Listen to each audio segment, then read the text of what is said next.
tardes, radio escuchas que están aquí con nosotros en su programa Más de Uno. Soy Fernando Ortiz, sustituyendo a Carlota Tello, y el día de hoy tenemos a un invitado de lujo que además es un experto en diseño y es un gran amigo mío, que es Fernando Casas, que es diseñador, y hoy vamos a hablar sobre el mundo del diseño en la sexualidad. Entonces los teléfonos en cabina son 31 22 11 90 y 36 47 18 83, y los mensajes para WhatsApp son 33 38 22 32 08. Pues Fernando, un gusto tenerte por aquí en el programa Más de Uno. ¿Cómo has estado? Mi estimadísimo tocayo, muchísimas gracias por la invitación. Realmente es un placer estar aquí contigo para platicar de diseño y sexualidad. Un saludo a toda tu audiencia y a Carlota Tello, que la conozco desde hace buen rato, fue profesora mía en psicología, entonces la estimo mucho y gracias por la invitación. No, pues gracias a ti por venir. Y bueno, el tema de hoy realmente es fenomenal porque vamos a hablar sobre todas estas circunstancias y situaciones que abarcan el mundo del diseño, hablando desde la publicidad, comunicación, los objetos que se han creado en la sexualidad, por el mismo hecho de que el diseño, pues bueno, se ha creado desde una sociedad de consumo como tal. Entonces, digo, aquí ambos somos diseñadores, entonces todos vamos a aportar nuestro granito de arena, pero bueno, el experto siempre será mi tocayo Fernando Casas. Entonces, bueno, empezando con este tema, ¿qué nos podrías hablar, Fernando, sobre la cuestión del diseño más como concepto dentro de la sociedad, para ya después de ahí irnos metiendo en lo que es la sexualidad y cómo se compaginan ambas teorías? Ok, ¿quieres empezar hablando del diseño dentro de la sociedad y ya luego su involucramiento con la sexualidad? Bueno, por supuesto, el diseño es una forma que tiene nuestra sociedad, principalmente de consumo, para generar nuevos bienes que satisfacen las mismas necesidades que hemos tenido desde siempre. Esa es una de las funciones del diseño: generar satisfactores artificiales, porque es lo que hace el diseño, genera productos que atienden la satisfacción de necesidades muy puntuales. No hay nada muy novedoso en esta definición. Ahora, en la cuestión, ya metiéndonos un poquito más al tema, podemos hablar de diseño y sexualidad desde dos ópticas que creo que son complementarias. Por supuesto, en la cápsula de entrada ya veíamos una de ellas, es decir, cómo utiliza, por ejemplo, la publicidad, un área del diseño, la sexualidad para la promoción. Pero esa es solamente una de las partes, que por supuesto está basada justamente en la explotación de estereotipos, pero sobre todo de los tabús, de aquello de lo que no se habla. Entonces, como no puedo hablar de ello abiertamente en familia o con mis amigos, la publicidad me hace sugerencias, a veces no tan sugerencias, sino muy directas, muy obvias, porque es una forma de escape y eso atrae inmediatamente mi atención y entonces ya me involucro incluso a nivel emocional con el producto, simplemente porque es un escape a una necesidad que yo tengo, que es la de explorar mi sexualidad, que en esta sociedad que tenemos normalmente eso no se da tan fácilmente. Pero ese es solamente uno de los ámbitos. El otro ámbito que está fuertemente involucrado el diseño con la sexualidad es directamente con el disfrute de la sexualidad. Y es de lo que pocas veces hablamos. Es decir, te lo voy a poner de esta manera. Nosotros, cuando vamos a un restaurante, claro, dependiendo de la categoría del restaurante, porque si no son los tenedores de plástico y eso no funciona muy bien, pero te das cuenta que hay tenedores, hay cuchillos para embarrar pan, hay cuchillos para cortar carne, hay cuchillos para otro tipo de cosas, hay cucharitas pequeñas, hay cucharitas para el café, hay un montón de cosas. Estamos hablando de solamente el elemento de la comida, donde el diseño está involucrado en un montón de cosas para generar una satisfacción máxima del placer de comer. La vajilla, los vasos, la forma de las copas tienen un sentido, están diseñadas para que nuestros sentidos estén estimulados al máximo y podamos disfrutar lo que estamos comiendo, lo que estamos bebiendo. En la sexualidad no ocurre lo mismo. Y es una cosa bien simpática. Si uno va, por ejemplo, a una de estas tiendas, un sex shop, son lugares divertidísimos, por cierto. Yo le recomiendo a la gente que vaya a uno, al más cercano. Vas a encontrarte que sí hay una gran variedad de productos, pero realmente redundan en lo mismo, en la estimulación genital. Hay poca variación. Y uno se da cuenta que realmente los diseñadores hemos tenido muy abandonado el mundo de la sexualidad, el disfrute sensual de nuestra sexualidad, y eso se me hace una cuestión un poco triste.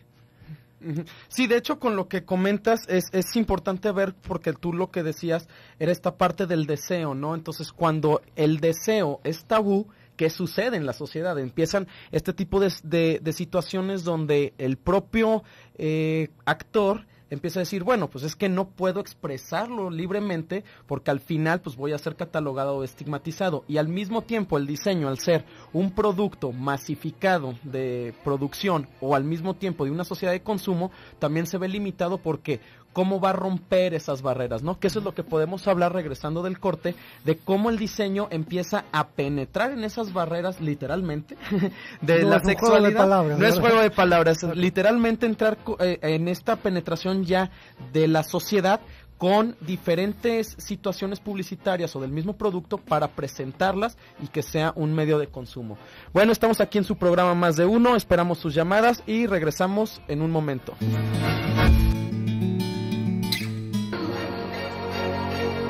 Aquí seguimos con todos ustedes y bueno, vamos a regalar un libro que se llama El silencio de las amantes, amor, lujuria o tormento, de Elena Sevilla. Entonces esperamos sus llamadas y las preguntas que le quieran hacer a nuestro invitado Fernando Casas. De hecho, la conversación está interesantísima, súper divertida y prácticamente estas son las charlas que de repente tenemos acá entre amigos, Fernando y yo. Y de hecho, juntándolo con la cápsula y con lo que terminamos el bloque pasado, podríamos hablar de esta parte de el diseño y la publicidad. ¿Es el medio adecuado o es el medio que se utiliza para que empiecen a penetrarse en la sociedad de tal manera que entonces estas formas que le llamamos tabús o estos prejuicios se empiecen a borrar de la sociedad y se tenga una mayor apertura como tal? ¿Qué opinas sobre esto, Fernando? Madre santa. Bueno, vamos a tratar de ir por partes. Lo primero es, cuando estamos hablando de publicidad y por supuesto el impacto que tiene los cuerpos humanos en ella, debemos recordar que realmente desde la prehistoria el cuerpo humano siempre ha sido un elemento de representación. Por ejemplo, hace mucho tiempo, y está hablando mucho tiempo, cuando no teníamos ni siquiera idea de cuál era la relación entre el acto sexual y el embarazo, finalmente nuestros calendarios en esa época eran los lunares. Nos dábamos cuenta de que la luna cambiaba cada 28 días, pero no nos dábamos cuenta de lo que pasaba 9 meses después. Era demasiado tiempo como para generar ese vínculo. Entonces se creó toda una teología sobre la sexualidad, donde de hecho la diosa primigenia es una mujer, no es un dios. Sí, la diosa blanca. Exactamente. Y está vinculada a la mujer porque el ciclo lunar, la diosa blanca, está misteriosamente vinculado con el ciclo femenino, la menstruación, que es casi de 28 días también. Y digo que esto es casi porque muchos embarazos no deseados se dan porque la gente piensa que sí corresponden exactamente y no. Ok, entonces empieza la representación de los genitales, del genital masculino, de la vagina, por supuesto. Y es bien interesante porque a lo largo de la historia de los hombres, de la humanidad, mejor dicho, cada vez que tenemos una nueva forma de representar algo, inventamos la pintura y lo primero que dibujamos son mujeres desnudas. Inventamos el cine y lo primero que hacemos es películas subidas de tono. Inventamos la internet y lo que más tenemos son sitios web pornográficos. Es algo perfectamente natural. Necesitamos una descarga visual, sobre todo porque somos muy visuales los seres humanos, que nos habla de aquello que nos es fundamental, es una de nuestras necesidades primordiales. No solamente el sexo, por supuesto, pero sí la vinculación afectiva. Entonces, no es para nada extraño que la publicidad recurra a estos elementos, porque son elementos que nos hablan de quiénes somos. Sí, de hecho terminan siendo elementos arquetípicos ya, o sea, ya llegan a una universalización de que en cualquier cultura se va a llevar hacia ese parámetro, o sea, ya es un arquetipo, no es algo como que se fuera a generar de un cambio de cultura a otra, sino se genera automáticamente sobre la misma percepción que se tiene del cuerpo humano. Claro, no es como que un publicista haya dicho, sí, ahora voy a vender más autos porque tengo una chica. No, por supuesto que no hemos hecho lo mismo durante miles de años. Tienes toda la razón, son arquetipos.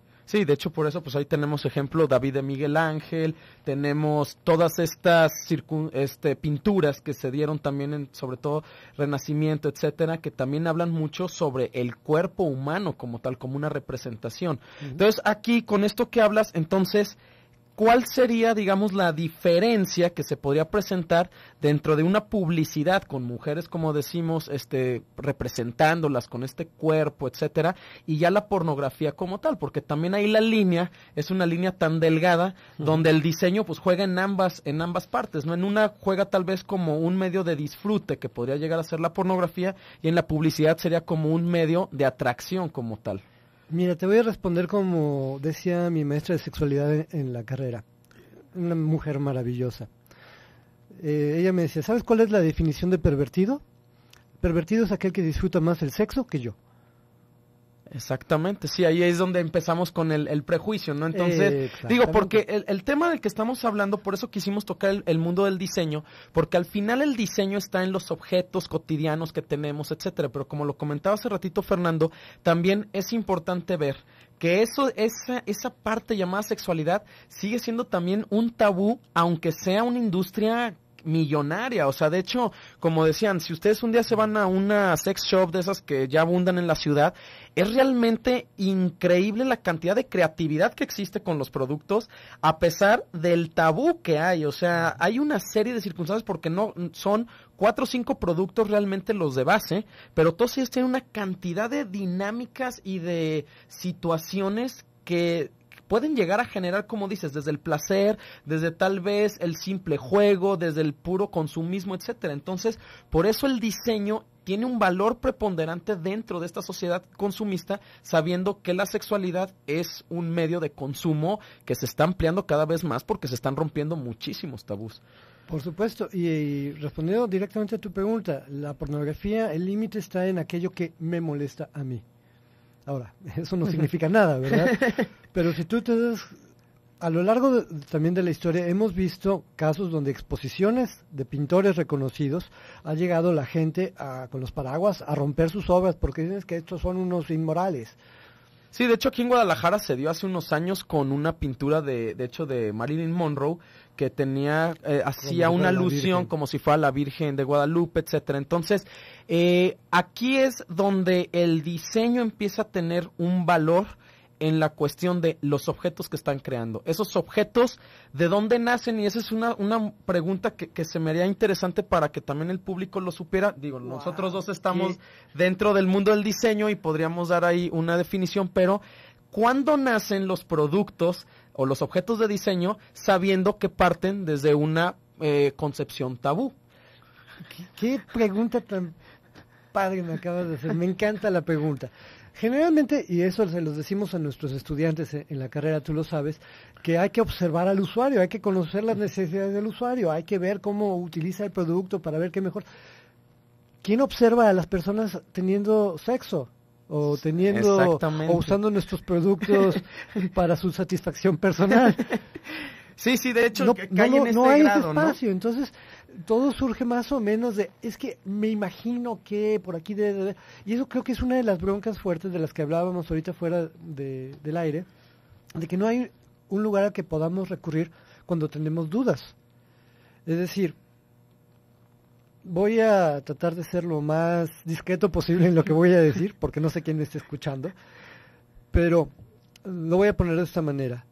Hay muchísimas personas que llegan a los servicios de emergencia en los hospitales porque se lastimaron a sí mismos tratando de obtener placer, porque nadie les enseñó la forma correcta de obtener placer, incluso cuando están ellos solos.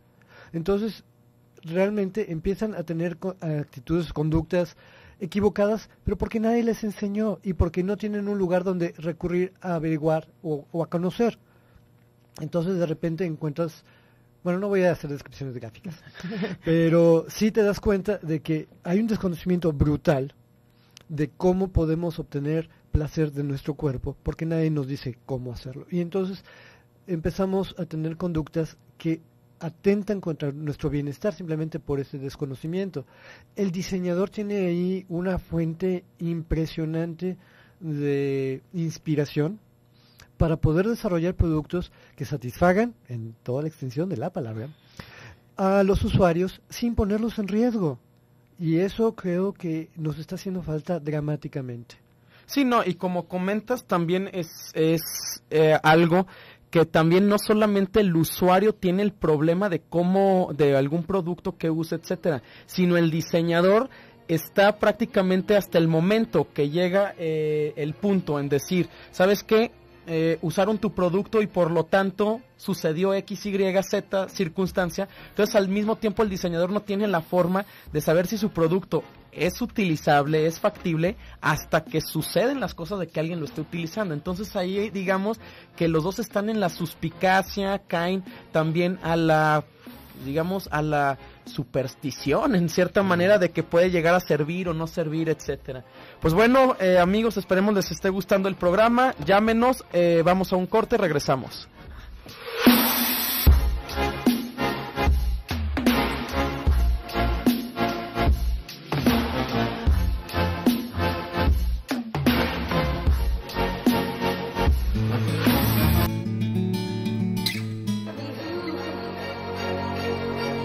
Seguimos con todos ustedes, llámenos, el programa está interesantísimo y súper divertido. Los teléfonos en cabina son 31 22 11 90 y 36 47 18 83. El mensaje de WhatsApp es 33 38 22 32 08. Y les recordamos que la nueva fecha del evento Salud, Mente y Cuerpo será el sábado 21 de noviembre a las 9 de la mañana en el Salón Regional, en la planta alta de la Expo Guadalajara. Date un tiempo para ti y vive una mañana de conferencias dedicada a tu bienestar físico y emocional. Recuerden, la entrada es libre y Radio Mujer te invita. Y tenemos llamadas también del público. Nos habla Gustavo Cuellar, nos felicita por la forma en que estamos conduciendo el programa. Dice que el tema y el concepto están súper interesantes y participa por el libro de Elena Sevilla, El silencio de las amantes, amor, lujuria y tormento.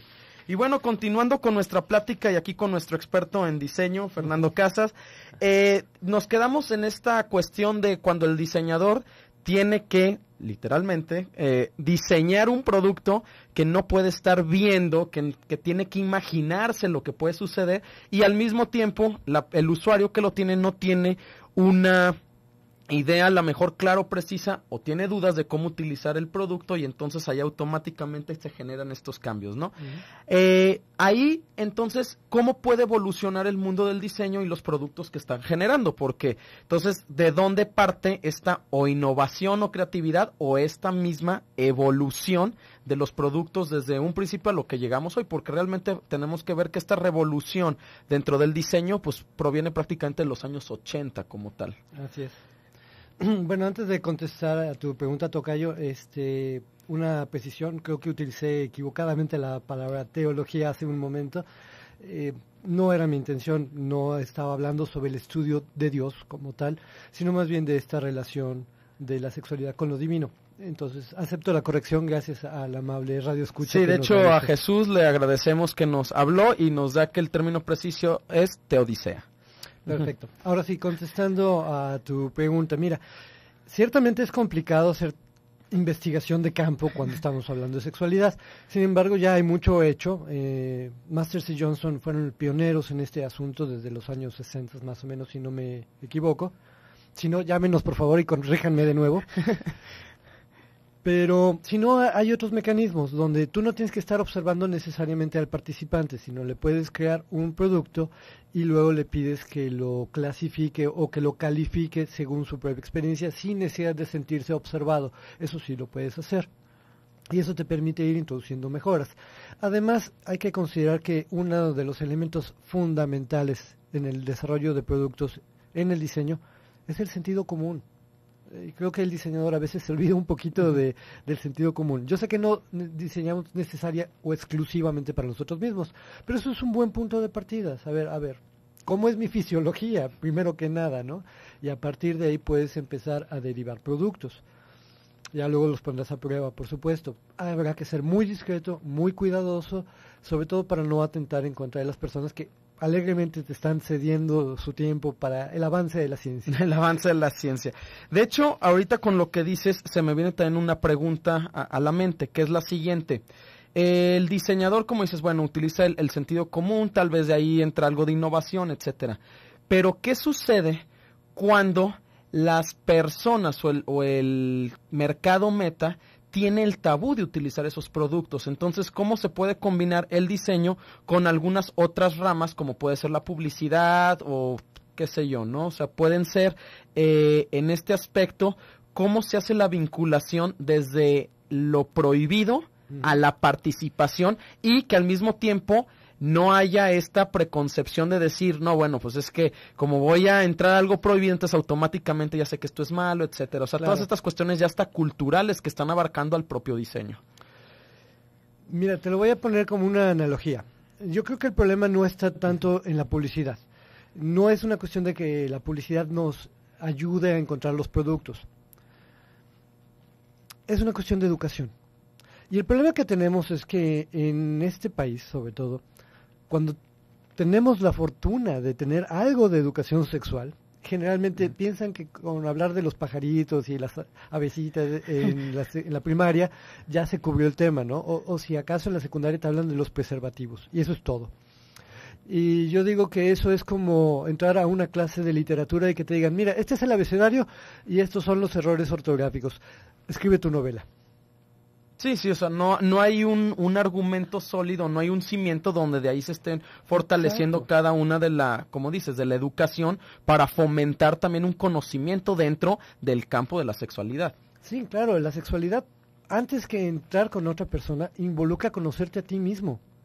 Y aquí voy a hacer un paréntesis que a lo mejor ya no me vuelven a invitar por el paréntesis que voy a hacer, pero el nombre del programa a mí no me parece del todo acertado, eso de más de uno. Yo sé que hablan de sexualidad y de pareja, qué chido, pero ¿qué de la sexualidad de uno mismo, de uno consigo mismo, del amor propio, vaya?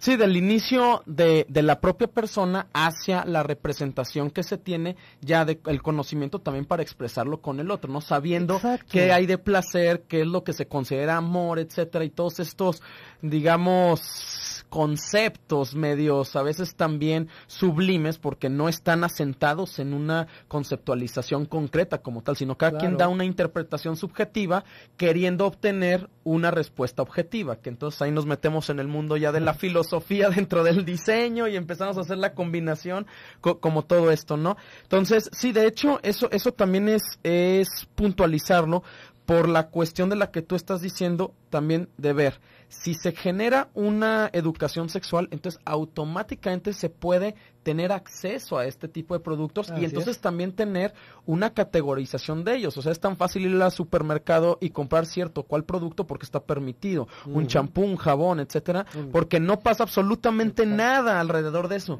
Pero ir a comprar un vibrador, ir a comprar una muñeca, ir a comprar condón, por amor del cielo. sí, o sea, ir a comprar a lo mejor un juego que sea sexual, ya es también como una culpabilidad intrínseca del propio usuario hacia un objeto, y al mismo tiempo el diseñador que está creando todo eso también tiene todo un contexto de decir, bueno, y este mundo en el que me estoy inmerso, ¿es bueno, es malo? Éticamente está bien que yo genere tanto producto para el placer sexual, etcétera. Entonces, esta circunstancia también creo que denota que el mundo del diseño también se ve abarcado ante el consumismo y el capitalismo de también abarcar, ya se abarcó el arte, ya se abarcó el comercio, ya se abarcó, entonces decir, bueno, ¿y por qué la sexualidad no puede ser algún medio también para tomarlo como objetos de producción total, ¿no? Por supuesto. Déjame, antes de seguir con esto que estás diciendo, que es súper interesante, a mí me encanta lo que estás diciendo, voy a retomar un poquito el tema anterior. Es decir, antes de pensar en la pareja, deberíamos pensar en nosotros mismos. Es decir, conocer perfectamente nuestros gustos, quiénes somos, nuestro cuerpo. Porque si no conocemos qué es lo que nos gusta cuando estamos frente a la pareja, es así un mundo de miedo, de pavor, de chin, ¿qué va a pasar, no? Cuando tenemos por lo menos un poquito de conocimiento, eso es un poco más fácil. El problema, otra vez hablando de los problemas, ¿verdad? Y es que nuestra primera educación es cuando estamos haciendo estas autoexploraciones, cuando somos chiquitos, lo primero que escuchas es, niño, déjese ahí.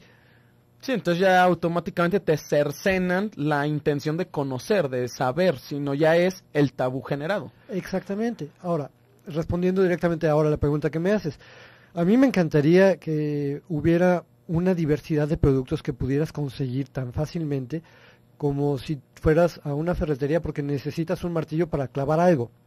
Uh-huh. No literalmente. No literalmente. Los juegos de palabras están saliendo aquí terribles. Pero ese es el punto. Es decir, podemos encontrar chorros de productos para satisfacer la mayor parte de nuestras necesidades. Necesitamos dormir. Hay colchones, hay almohadas, hay sábanas, hay espacios especiales. Por cierto, eso es bien interesante, la historia de la cama, pero otro día platicaremos de ella. Queremos comer, hay desde comida rápida hasta experiencias gourmet súper complicadas.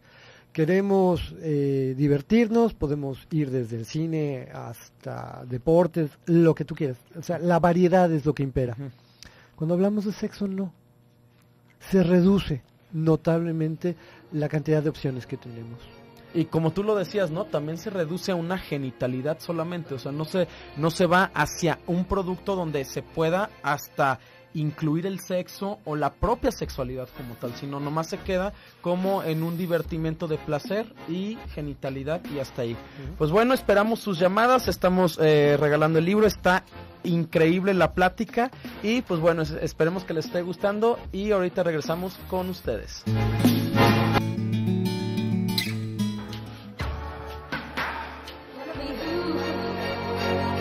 Bueno, seguimos con todos ustedes y les vamos a dar un servicio social para todos los que puedan cooperar. Se solicita sangre O positivo para la paciente Eva Luisa de la Cruz de la Torre.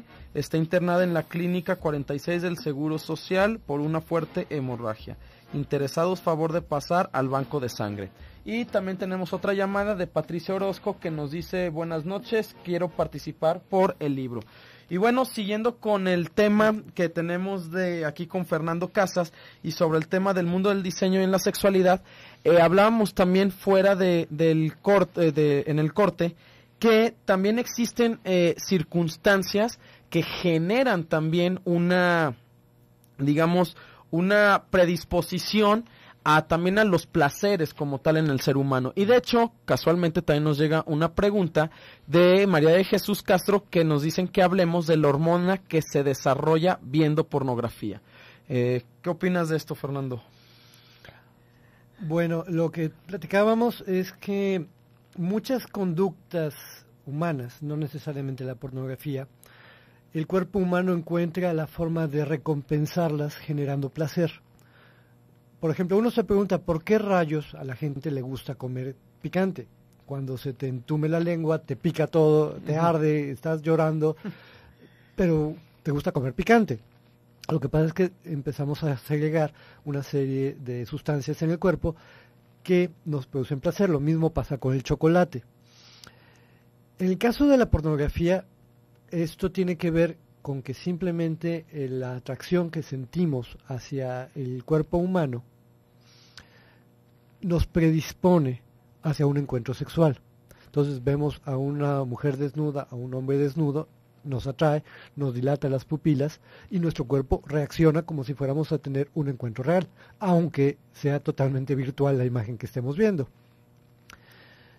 Se me hace peligroso mencionar el término de adicción porque finalmente eso sí ya entra dentro de un diagnóstico clínico. Si una persona ve pornografía no significa que es un degenerado, un pervertido, guacala, y hay que alejarlo de la sociedad, ¿no? La adicción es una acción que te impide llevar una vida normal, sea lo que sea eso, vaya, que no te permite llevar tus metas a cabo, que te aísla socialmente, que te mete en problemas porque no puedes conducirte dentro de un ámbito social. Sí, como decías, cuando se sale de control, ¿no? Exactamente. Cuando ya no puedes controlarte como tal y ya interfiere en tu vida cotidiana, entonces ahí sí ya podemos hablar de una adicción como tal. Entonces, de hecho, es importante porque vamos a tener un tema que ya lo tuvimos en el programa, que es el de erotismo contra pornografía. Ya vamos a la segunda parte de este programa. Entonces, ahí de hecho vamos a hablar también de esta situación. O sea, sabemos que se generan como decimos, ¿no? Se generan ciertos estímulos dentro del cuerpo, pero al mismo tiempo también hay ciertos matices donde podemos decir, bueno, los vemos en la pornografía porque ya está considerada como mala, pero ¿qué pasa con el erotismo? Que posiblemente genere la misma segregación de sustancias, etcétera, pero no se ve como algo maligno, como algo malo, como tal, ¿no?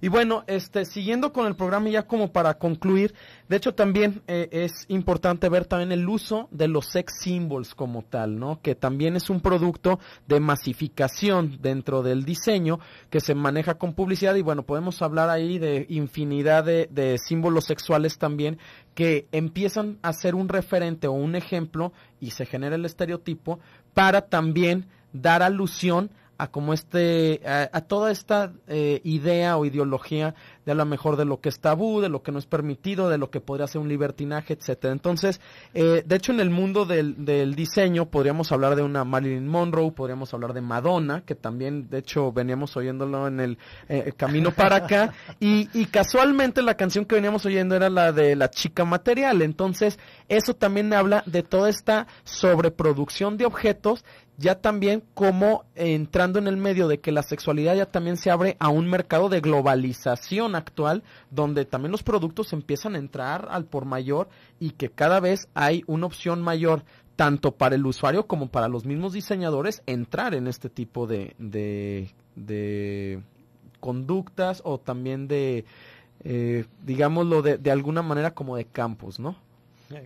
No sé si nos vaya a alcanzar el tiempo para hablar de todo esto, pero está genial. Mira, ¿por qué funciona el sex symbol?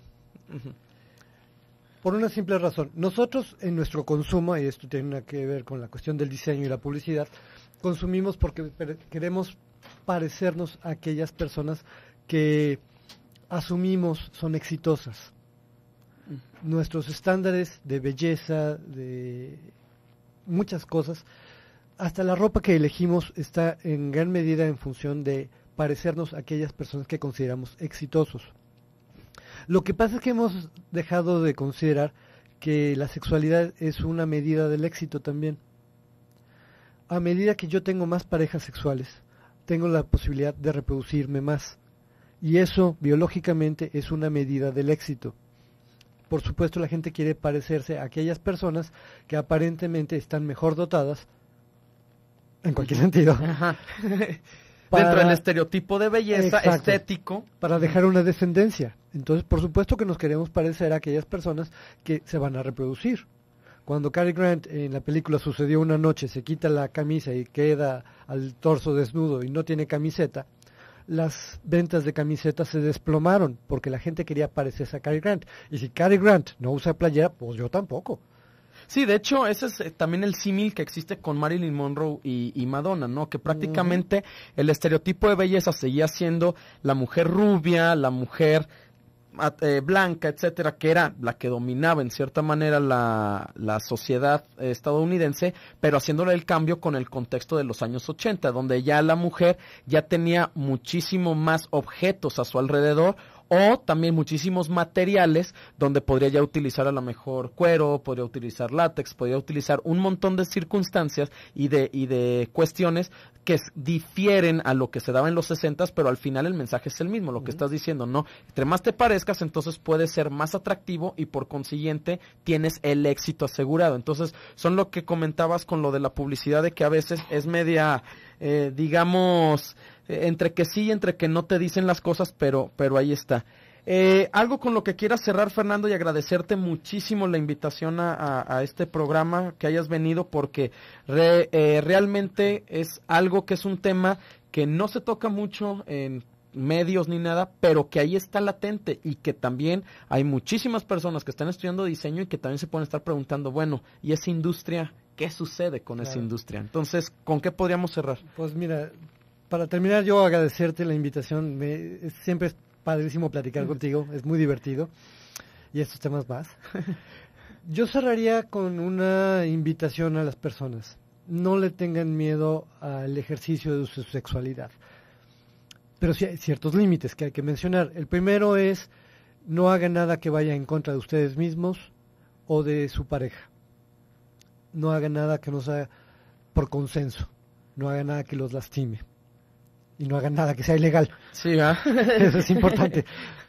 Y de hecho, bueno, y ese también podría ser un buen consejo para también los mismos diseñadores, o sea, no diseñen algo que vaya en contra de las personas, que sí analicen bien todo lo que hay alrededor de lo que se está produciendo y al mismo tiempo, bueno, que sepan que también el diseño ha roto algunos tabús, aunque generalmente termina en la sociedad de consumo, pero también ha habido productos que han dado una pauta dentro de la sociedad para hacer algunos cambios como tal y mejorar la vida. Pues bueno, Fernando, te agradezco infinitamente el haber estado con nosotros, el habernos dado esta charla, este tema. Y bueno, el libro lo gana Gustavo Cuellar, que nos llamó.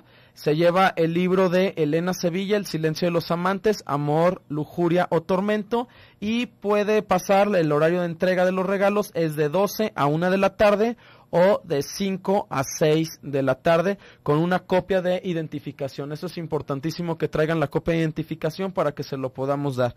Y bueno, en conclusión, también como diseñador y conduciendo el programa, pues bueno, esta parte donde el mundo del diseño y otros campos también que se han desarrollado dentro de la sociedad han sido vinculantes para generar o tabús o para romper los tabús, y ahí es donde pues tenemos todas estas circunstancias donde pues se generan ciertos prejuicios, ciertos estereotipos, pero al final saber también que el mundo del diseño y de los objetos siempre están buscando cumplir con una necesidad que tengamos.